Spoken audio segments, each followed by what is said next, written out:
야, 오늘 준비한 특강은 이제 좀 사람들이 다 이야기하기를 야, 성경에도 참 말이 안 되는 얘기가 많다는 또는 이해할 수 없다라는 그런 내용이 많이 있는데, 그리고 이런 걸 통해서 지옥불에 갔다 이런 얘기를 또 많이 합니다. 예수님 보면 마태복음 7장 21절 이후에 23절에서 나는 너희를 도무지 모른다. 그러니까 불법을 행하는 자들아 내게서 떠나가라는 말씀을 하시는데요. 이 사람들이 보면 전부 주의 이름으로 선지자 노릇도 하고 귀신도 쫓아내고 그리고 큰 권능도 행하는 사람들인데, 주님이 나는 너를 도무지 모른다고 하니까 도무지 이해가 좀 잘 안 됩니다. 그래서 오늘 우선 이제 본문 말씀을 좀 읽어볼 텐데요. 마태복음 7장 21절부터 23절인데요. 나더러 주여 주여 하는 자마다 천국에 다 들어갈 것이 아니요 다만 하늘에 계신 내 아버지의 뜻대로 행하는 자라야 들어가리라.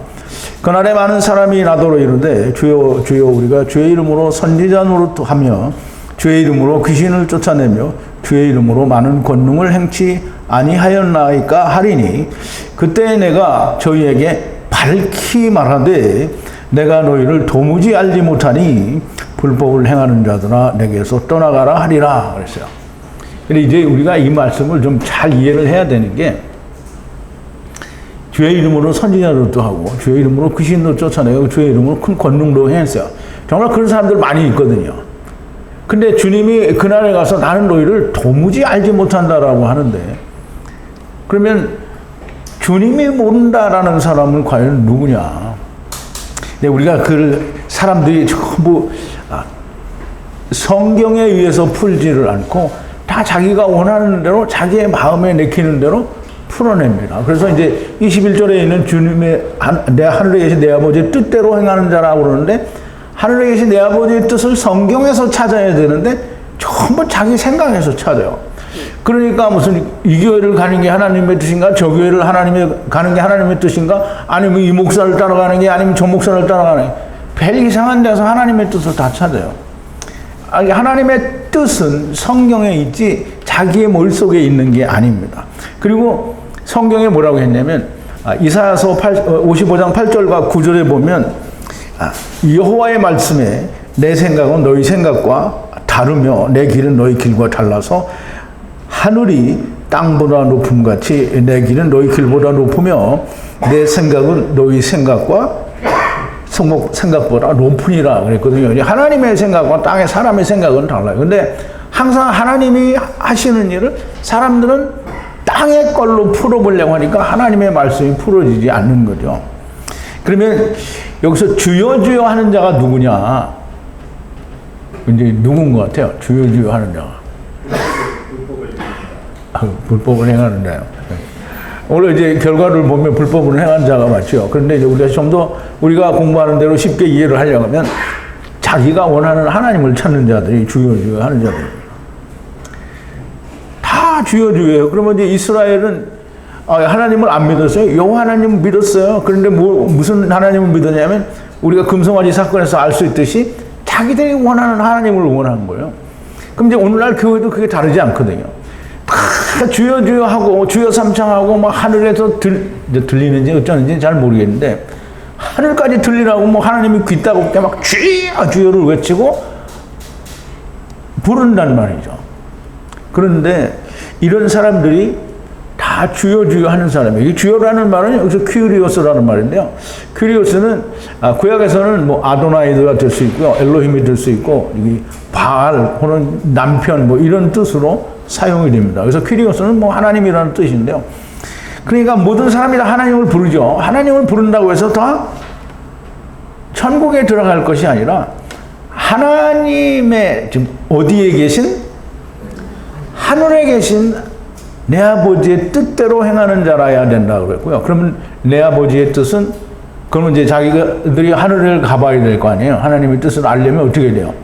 하늘을 가봐야 되겠죠. 근데 하늘을 갈 수 있어요? 없어요? 없죠. 그럼 어디서 알아봐요? 성경.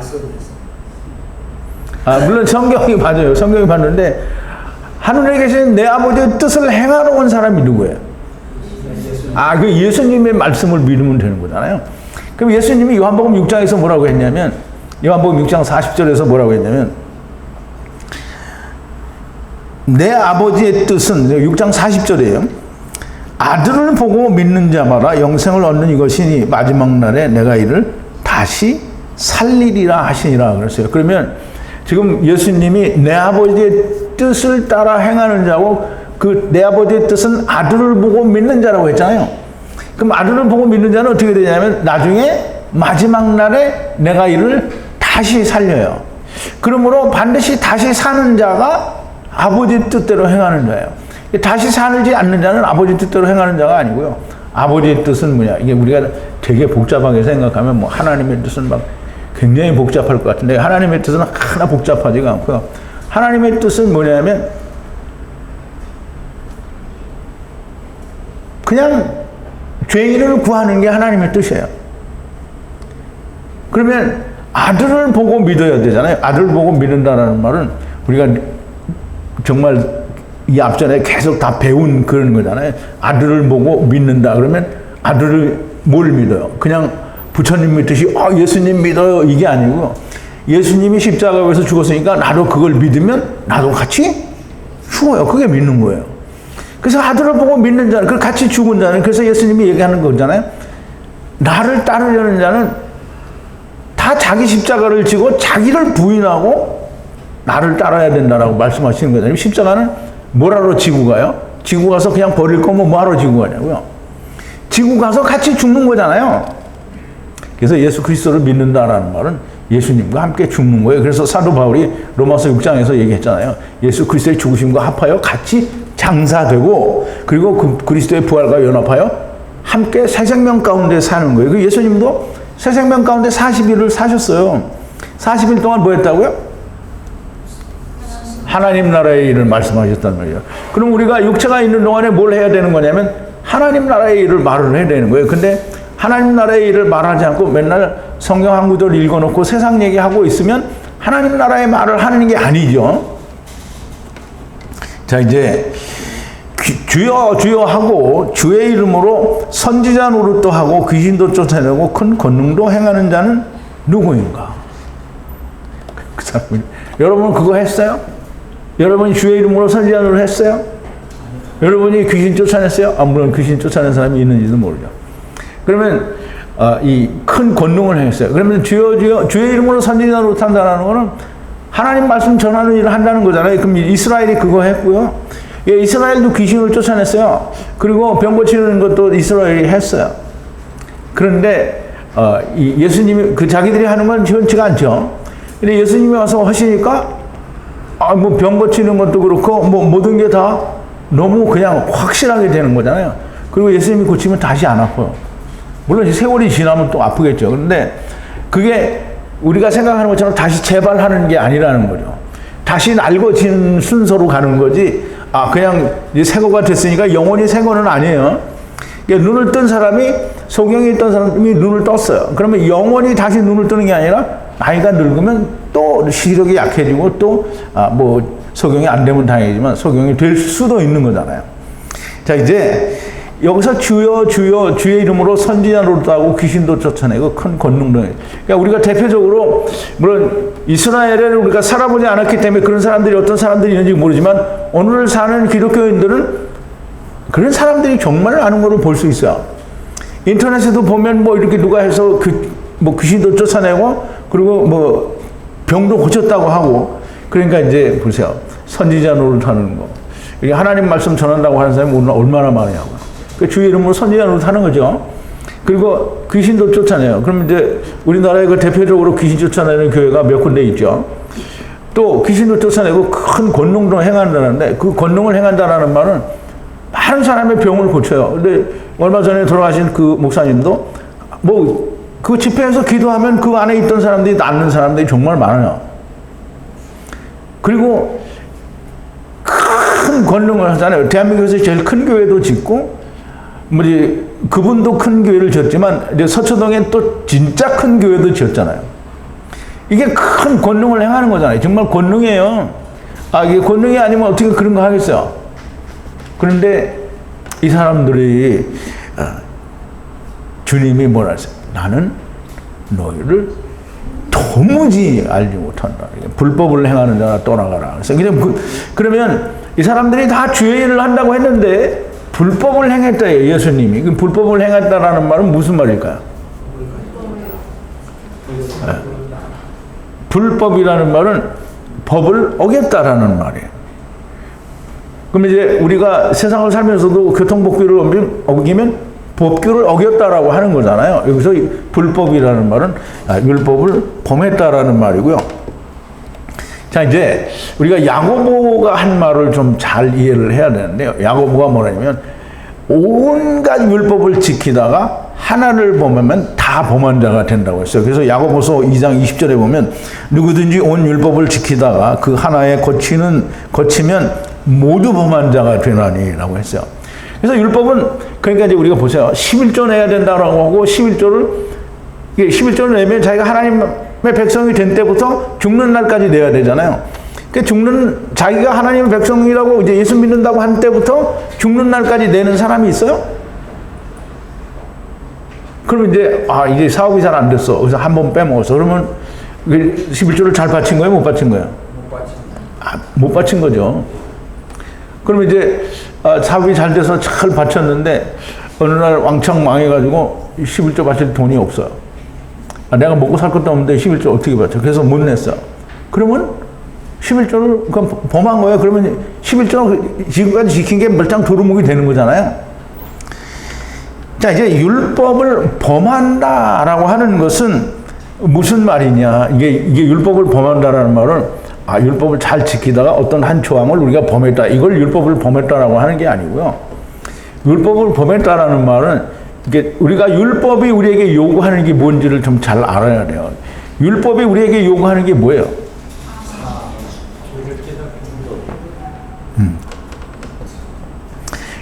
물론 죄를 깨닫고 다 하죠. 율법이 우리에게 요구하는 건 사망이에요. 그래서 로마서 8장 3절 4절에 보면 율법이 육신으로 말미암아 연약하여 할 수 없는 그것을, 이제 육신이 연약하기 때문에 율법을 이루려면 죽어야 되는데 죽는 걸 못하는 거예요. 그런데 그거를 하나님은 하시나니 율법에 의하여 한번 죽이심을 당하고 다시 사신단 말이에요. 하나님만 하실 수 있는 거잖아요. 그러니까 누구든지 이거를 보고 같이 죽으면 같이 사는 거예요. 그걸 하라는 거죠. 그래서 우리는 할 수 없지만 하나님은 하시나니 곧 죄를 인하여 자기 아들을 죄 있는 육신의 모양으로 보내어 육신의 죄를 정하사 누구에게? 아들에게. 그러면 아들에게 육신의 죄를 정했어요. 그러면 아들은 육신의 죄 때문에 죽었는데 다시 사시잖아요. 그럼 육신이 산 걸 보여주는 게 아니고요. 영이 사는 걸 보여주는 거예요. 대신 육신이 사는 것은 너희가 세상에 있을 때 예수 그리스도와 함께 죽으면 너희 남은 생애 동안은 이렇게 일을 해야 된다라고 하는 그걸 보여주시기 위해서 40일 동안 보이시고 이 하나님 나라의 일을 말씀을 하셨다라고 하는 겁니다. 그래서 그 육신의 요구가 이루어지는 건 뭐냐면 육신을 쫓지 않고 영을 쫓아 행하는 자. 들에게도 율법의 요구가 이루어지게 하려 함이라 그랬어요. 그럼 이제 우리가 잘 생각해야 됩니다. 율법을 지켜서 우리가 깨달을 수 있는 게 뭔가? 네? 율법을 지켜서 우리가 깨달을 수 있는 게, 물론 이제 로마서 3장 20절에는 율법으로는 의에 이룰 수 없다라는 걸 깨닫는 게 이제 그게 깨닫는 건데요. 우리 전도서 1장에 보면 이 다윗의 아들 솔로몬이 자기를 전도자라고 말하면서 프리처라고 했는데 전도자라고 말하면서 이제 이야기를 합니다. 전도자가 가로되, 이게 다윗의 아들 예루살렘의 왕 전도자의 말씀이라, 전도자가 가로되 헛되고 헛되며 헛되고 헛되니 모든 것이 헛되도다. 사람이 해 아래서 수고하는 모든 수고가 자기에게 무엇이 유익한고 그랬어요. 그러면 솔로몬은 이 세상의 인간들 중에 가장 IQ가 좋다 이게 아니에요. 가장 지혜가 있는 사람이에요. 가장 지혜가 있으니까 인생이 어떤 거다라는 걸 깨달을 수 있는 사람이에요. 머리가 좋고 지혜가 있고 IQ가 높은 사람이 그걸 깨닫는 건 아니에요. IQ가 높은 어떤 이 천문학자, 이제 불구의 몸을 가지고 살았지만 이 사람은 인생이 뭔지를 못 깨닫잖아요. 아무리 IQ가 좋아도 안 되는 게 IQ 좋은 게 아니라 지혜가 있어야 돼요. 인생에 대한 지혜가 있어야 알아요. 그럼 솔로몬은 이게 이렇게 말하면 또 솔로몬 왕에게 욕이 될지 모르겠지만 아내가 1000명이 넘어요. 그리고 솔로몬의 재산은 오늘날 땅에 가지고 있는 사람들의 재산을 가장 큰 재산을 가지고 있는 사람보다 훨씬 더 재산이 커요. 왜냐하면 모든 걸 가졌지, 땅을 가졌지요. 그 다음에 그 재산이 말도 할 수 없이 큰 재산이었어요. 근데 이 사람이 땅에서 가질 수 있는 건 다 가졌어요. 근데 이 사람이 느끼고 깨달은 게 헛되고 헛되며 헛되고 헛되니 모든 것이 헛되다는 거예요. 그러면서 생각한 게 해 아래서 하는 수고가 나에게 무엇이 유익한가. 그러니까 내가 이 땅에서 살면서 이 세상의 모든 걸 가져보고 땅의 모든 지혜를 다 헤아려 보아도 인간이 느낄 수 있는 건 허무하다는 것밖에는 느낄 수 없다라는 거예요. 그런데 그래서 이 솔로몬은 율법이라고 했죠. 율법이 깨달을 수 있는 것은 허무고요. 허무는 내가 인생을 살면 70인데 강건하면 80이라도, 그래서 더 강건하면 뭐 100살을 산다고 하더라도 그 수고와 자랑은 슬픔뿐이라고 했잖아요. 그럼 이제 우리가 세상에 와서 이 세상을 통해서 내가 깨달을 수 있는 건 수고와 슬픔뿐이라는 것을 허무하다라는 걸 깨달아야 되는 거예요. 그게 율법을 지켜서 전부 자기가 나오잖아요. 유대인들이 지금 예수님 오셨을 때 전부 자기가 나왔어요. 내가, 그 부자 청년이 그렇고, 그 다음에 이스라엘은 모든 사람들이 다 자기를 내놨어요. 이게 특정한 인물들 몇 명을 빼고는 다 자기들을 내놓는 사람들이 된 거예요. 율법으로는 우리가 무엇을 할 수 없다라고 하는 걸 깨닫는 것이 율법으로 우리가 알 수 있는 거예요. 이건 할 수 없다라는 말은 내가 그렇게 평생을 율법을 통해서, 이게 부자 청년이 또 이스라엘 백성들이 주님 앞에서 정말 자기는 율법을 이렇게 다 잘 지켰는데 이게 허무하다라고 하면 정말 이룰 수 없다. 그러니까 율법으로는 될 수 없다라고 하는 것을 깨닫게 되면 정말 허무하잖아요. 자기는 그게 모든 건 줄 알고 왔는데 안 되니까 허무한 거잖아요. 그래서 허무를 아는 거예요. 그러면 율법으로는 죄를 깨달을 뿐이라는 거죠. 율법으로는 죄를 깨닫는데 율법은 무슨 죄를 깨달아요? 율법으로 내가 이거 법규를 어겼구나, 이거 깨달으면 율법을 깨달는 게 아니에요. 율법으로는 죄를 깨닫는데 무슨 죄를 깨닫는 거냐면 지금 내가 여기 와 있는 게 죄로구나, 하나님을 떠났다라고 하는 걸 깨닫는 게 죄를 깨닫는 거예요. 그래서 예수님이 세상에 오셨을 때 어떻게 해서든지 이 사람들에게 깨닫게 하려고 무진 애를 쓰신 거예요. 자, 이제 사람들이 어떻게 해서든지 무슨 방법을 통해서든지 나를 나타내고 나를 어떻게든지 세우려고 하는 그것이 곧 율법을 통해서 나는 허무하고 나는 할 수 없다라는 걸 깨달아야 되는데, 여전히 내가 율법을 가지고 뭔가를 할 수 있다라고 하면 하나님이 주신 율법을 제대로 지키지 않은 거예요. 율법의 결과는 뭐예요? 죽어야 된다는 거거든요. 그러니까 여전히 살아있으니까 불법을 행하는데 율법을 제대로 지키지 못한 자가 되는 거예요. 그럼 이제 오늘날 교회 다니는 사람들이 나는 아니다, 나는 절대 그렇지 않다, 나는 얼마나 내가 겸손한데, 나는 모든 걸 양보하는 사람이야, 나는 절대 나를 내놓지 않아 라고 말하는 사람들이 아마 대부분일 겁니다. 그런데 결단코 그렇지 않고요. 이스라엘이, 예수님 오셨을 때 이스라엘이 전부 누구를 내놨어요? 예수님 앞에서 뭐랬어요? 나는 의인이다 이 말을 안 했어요. 근데 상대적으로 자기들이 의인이라는 표시를 해요. 어떻게 해요? 세리를 죄인이라고 하고 저가 죄인과 함께 먹는다. 이 말은 세리는 죄인인데 나는 뭐예요? 아니라는 거잖아요. 그럼 죄인이 아니면 자기는 의인이라는 거잖아요. 그러니까 유대인들이, 바리새인들과 서기관들이 자기들은 예수님 내가 이렇게 의인이지요 라고 말은 안 했지만 상대적으로 다른 사람을 죄인으로 만들면서 자기는 의인인 것을 주님이 인정해 주기를 바란 거잖아요. 그 이제 부자 청년이 왔어.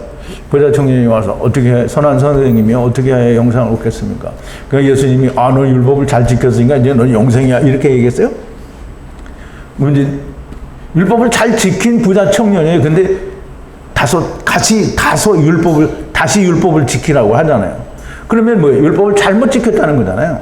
그럼 율법을 어떻게 지켜야 되냐면 예수님이 기대하시는 율법은 솔로몬이 가져온 결과, 사도 바울이 말하는 죄를 깨닫는 결과, 그런 허무한 결과를 가져와야 그게 주님이 바라는 기대치인데요.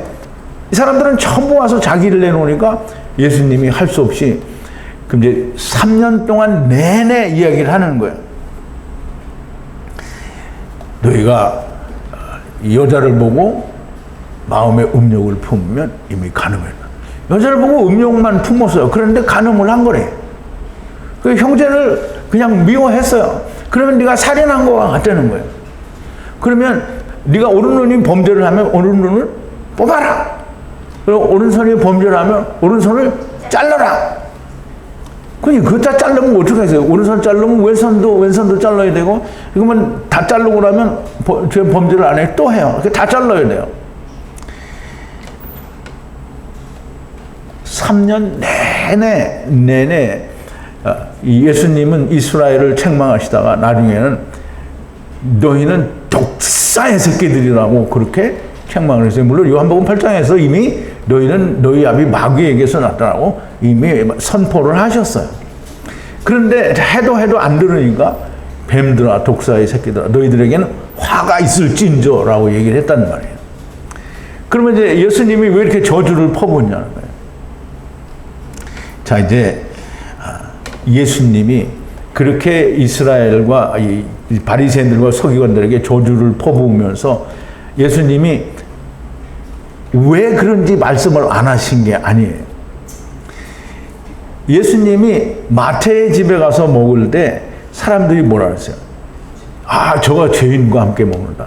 그래서 예수님이 얘기하셨어요. 의인에게는 의사가, 그러니까 건강한 자에게는 의원이 필요가 없다. 병든 자에게라야 의원이 필요한 것처럼 너희가 의인이냐? 그럼 나는 필요가 없다. 나는 죄인을 구하러 왔다라고 하고 마태의 집에 들어가는 것을 죄인을 구하러 왔다라고 말씀을 하신 거잖아요. 그러면 이제 그거를 바르게 이해를 하려면 죄인을 구하러 왔다고 하니까 우리가 누가복음 18장에도 보면 바리새인과 세리의 기도가 나오잖아요. 그럼 바리새인의 기도는 뭐예요? 내가 이렇게 금식도 하고 나는 이렇게 하나님의 말씀을 11조도 하고 금식도 하고 말씀을 묵상하고 그런데 저기 있는 세리와 같지 않다는 거예요. 근데 세리는 뭐라 그래요? 아버지여 나는 죄인으로서이다. 나를 긍휼히 여겨 주옵소서. 그랬더니 예수님이 그 비유에 대해서 뭐라 그랬어요? 이 사람이 세리가 저 사람보다 먼저 의롭다 함을 받고 집으로 돌아갔다 이렇게 얘기했어요. 그럼 이제 보세요. 우리가 잘 이해를 해야 됩니다. 세리는 의롭다 함을 받고 이 바리새인은 음부에 갔다 이렇게 했어요? 아니요. 이 사람이 먼저 나라고 했어요. 그러면 세리가 먼저면 그러면 바리새인은 언제라는 거예요? 나중이라는 거예요. 나중. 그러면 이제 보세요. 예수님은 이 유대인들에게 예수님이 오신 그래서 구원받아야 할 자가 누구인지를 설명하는 게 삭개오를 구원하신 거예요. 삭개오는 구원을 얻기 위해서 요만큼도 뭘 한 게 없어요. 하나님이 너도 이제 이 사람도 아브라함의 자손이요 구원이 이 집에 이르렀다라고 말씀을 하시니까 삭개오는 자기의 모든 걸 다 내놓겠다라고 얘기를 한 거잖아요. 그러면 예수님이 거기서 보여주고 싶은 거는 삭개오를 구원하는 예수님은 죄인을 부르러 왔다라고 하는 걸 보여주시기를 원하신 것이지 삭개오가 무언가를 했기 때문에 이제 세상에 교회 목사들이 얘기하는 대로 뽕나무에라도 올라갔기 때문에 뭘 얼굴을 보려고 그냥 애를 썼기 때문에 그런 게 아니고요. 그냥 주님 앞에 얼굴을 보이니까 죄인이 나타났어요. 그럼 죄인을 구하는 거예요, 예수님이. 그러면 이제 우리가 이제 이 부자는 왜, 거지 나사로는 왜, 이것도 우리가 특강을 한번 하기는 해야 되는데 사람들이 잘 몰라요. 이제 제가 인터넷에서 보니까 지금 세상에서 유명하다는 어떤 정말 말씀을 연구를 많이 한다라고 하는 세칭 인류 목사라고 하는 목사님 얘기가 부자와 거지 나사로의 비유를 설명을 하는데요. 거기에서 나사로는 의미가 없다는 거예요. 여기서 얘기의 중심은 부자라는 거예요. 그러면 예수님이 보여주는 건 천국 가는 걸 보여줘야지 음부에 가는 걸 보여주면서 이게 얘기의 중점이라고 말을 하면 말이 되겠어요? 근데 그렇게 말을 하더라고요.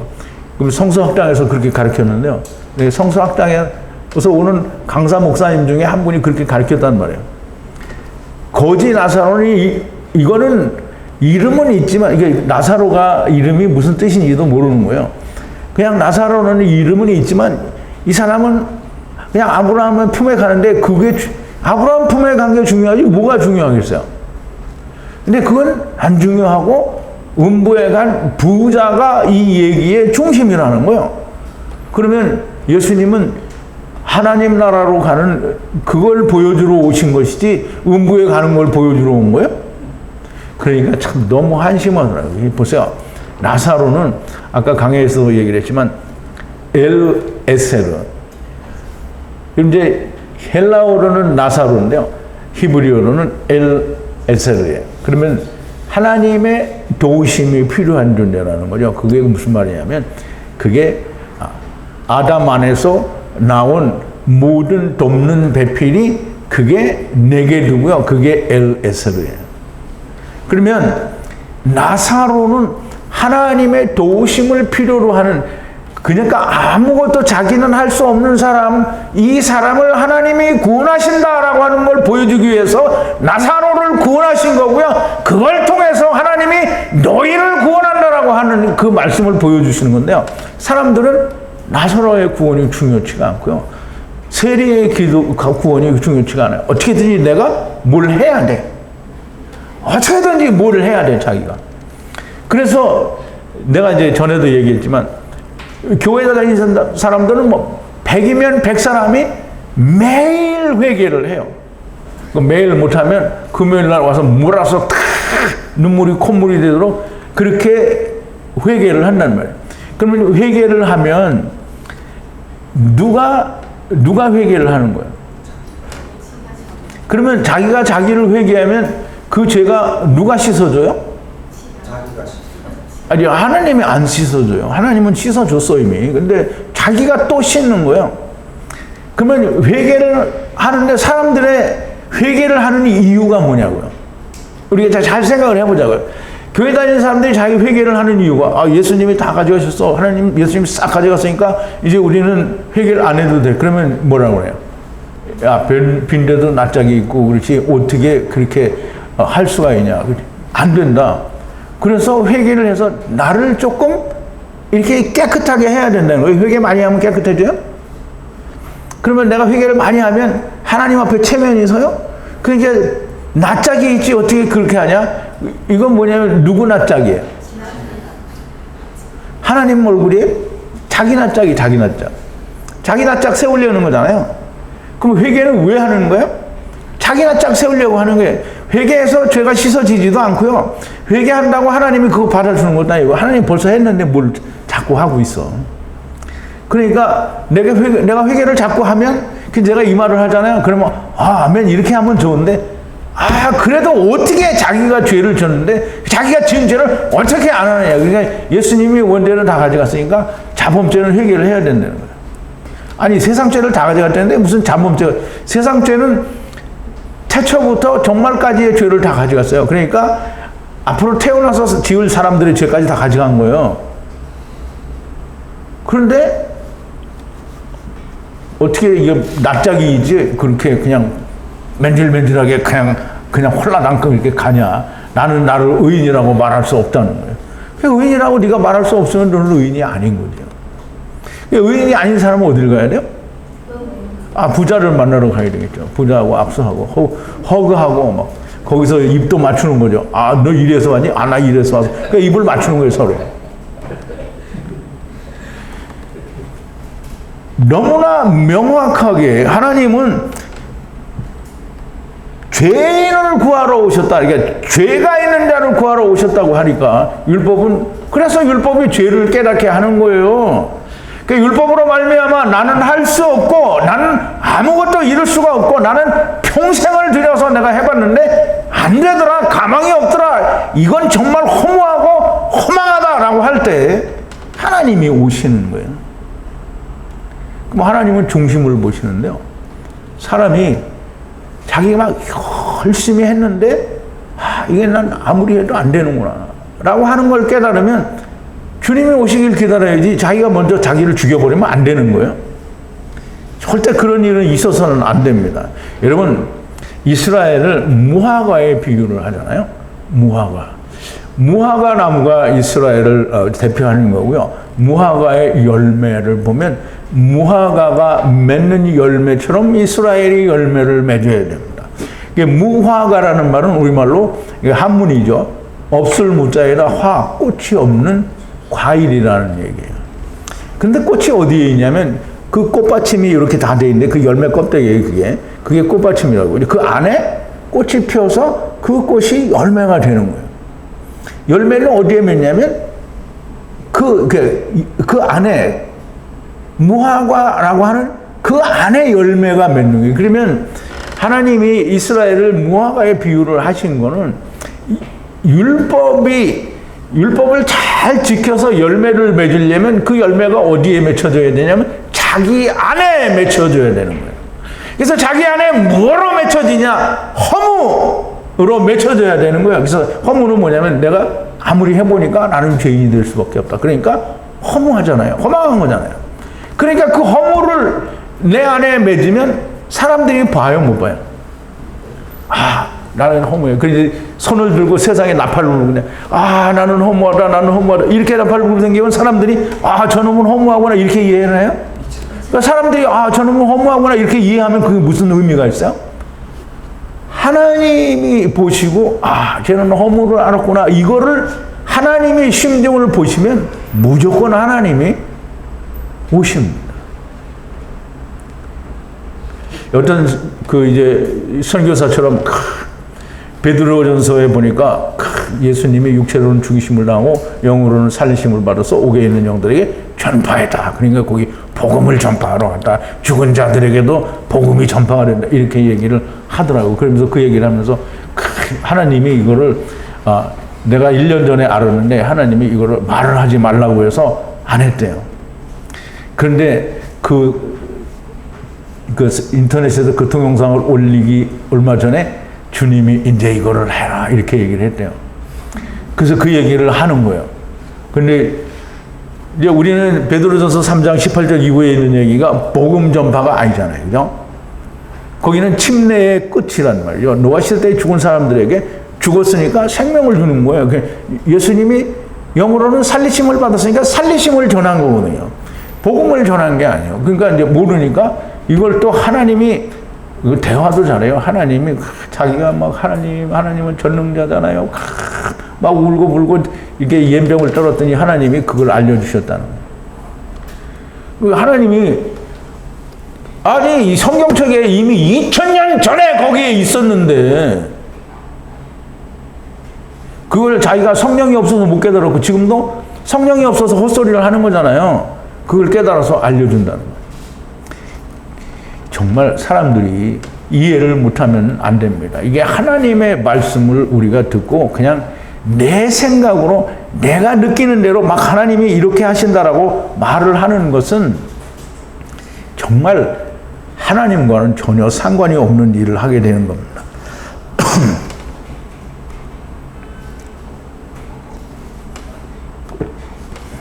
하나님이 우리를 구원하시는 것은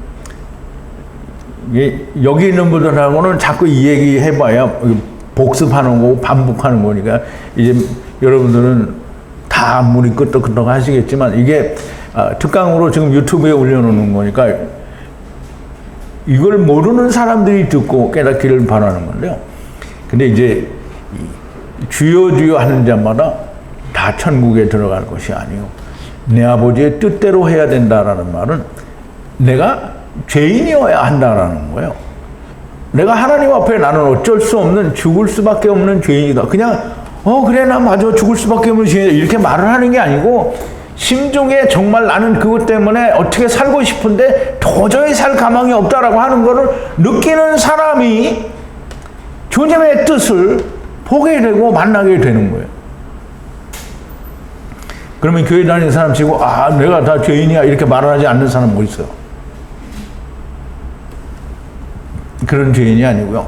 죄인이라는 말은 정말 우리가 그냥 땅으로 보여지는 육신의 눈으로 볼 때에도 나는 아무것도 할 수 없는 죄인이다라고 하는 걸 깨닫는 게 죄인인 걸 깨닫는 거지만 좀 더 멀리, 좀 더 넓게 하나님의 깊은 말씀 안에서 볼 때 죄를 깨닫는다라는 말은 내가 아무것도 할 수 없는 이유는 뭐냐면 하나님을 떠나왔기 때문에 아무것도 할 수 없다라는 걸 깨닫는 거예요.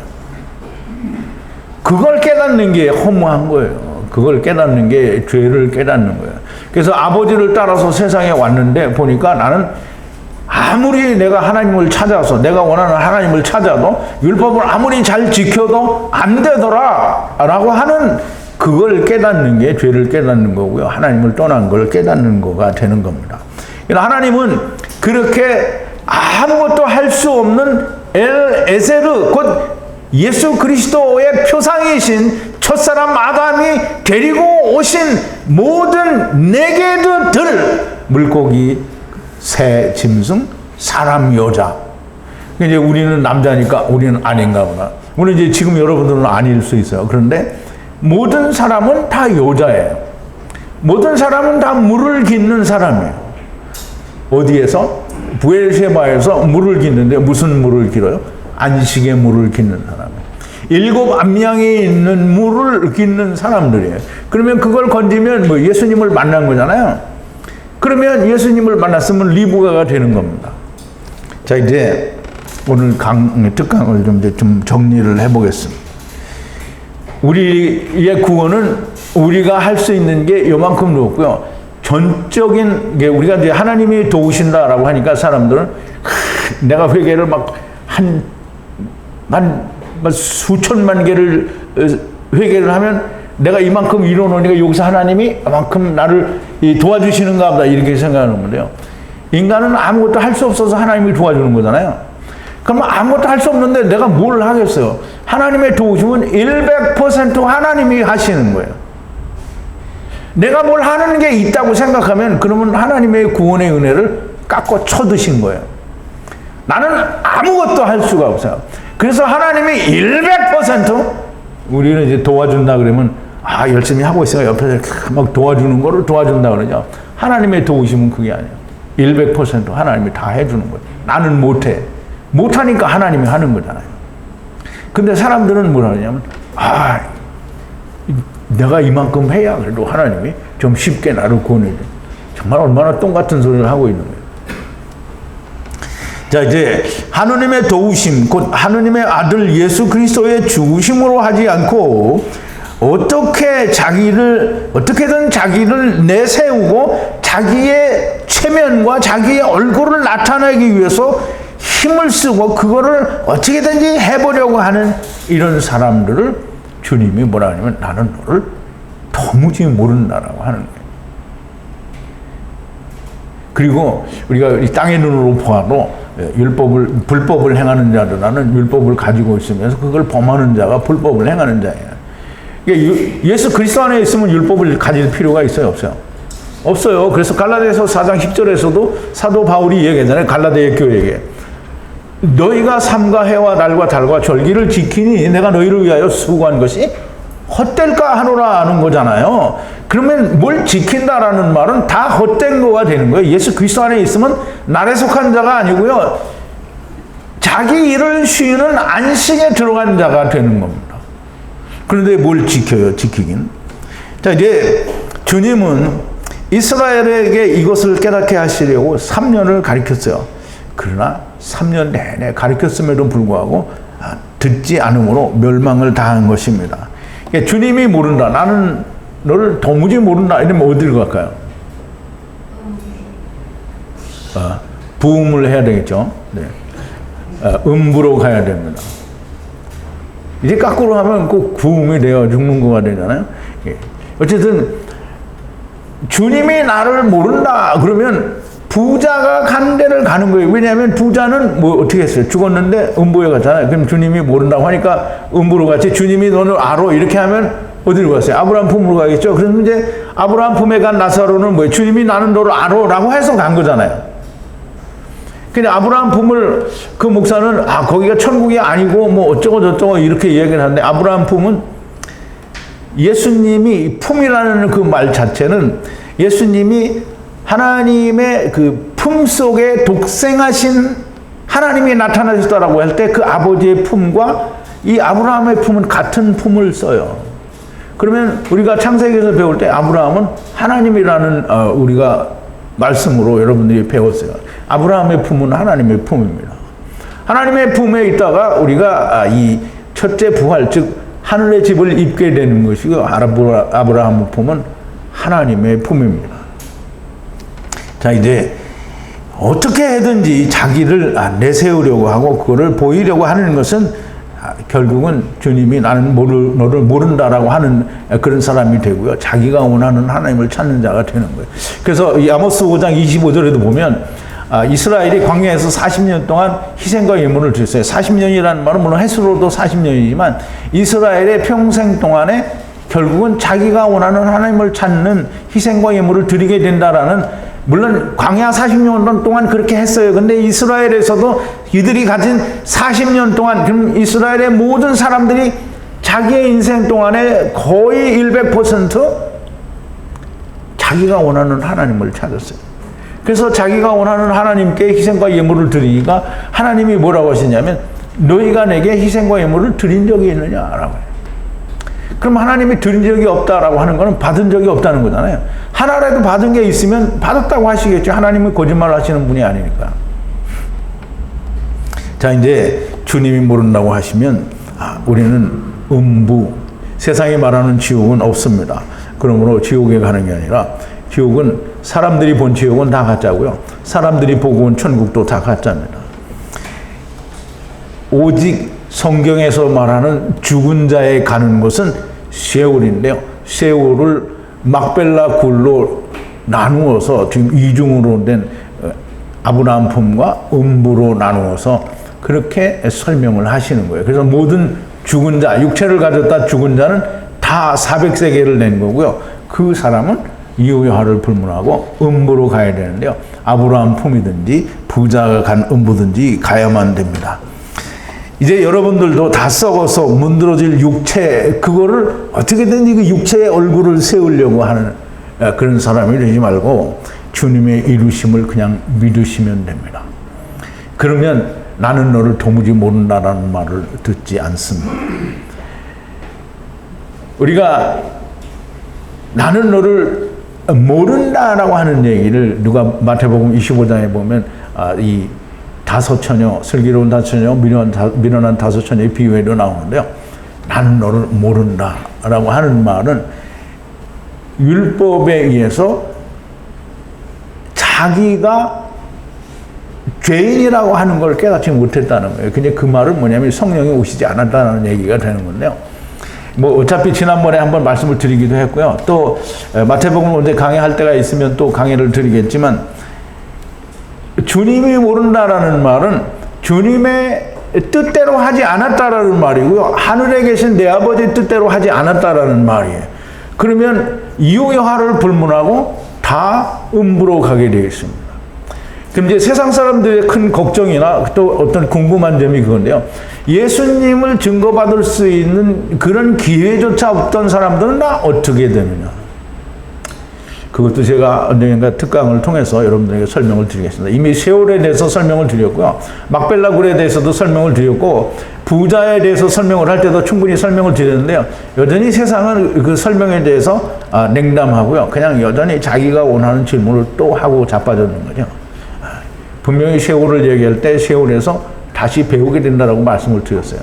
그러면 제가 이제 다시 마가복음 9장을 통해서 예수님이 말씀하신 말씀대로 음부에서는 어떤 일이 있는지 이제 특강을 통해서 또 설명을 드리겠습니다. 오늘은 이걸로 특강을 모두 마치도록 하겠습니다.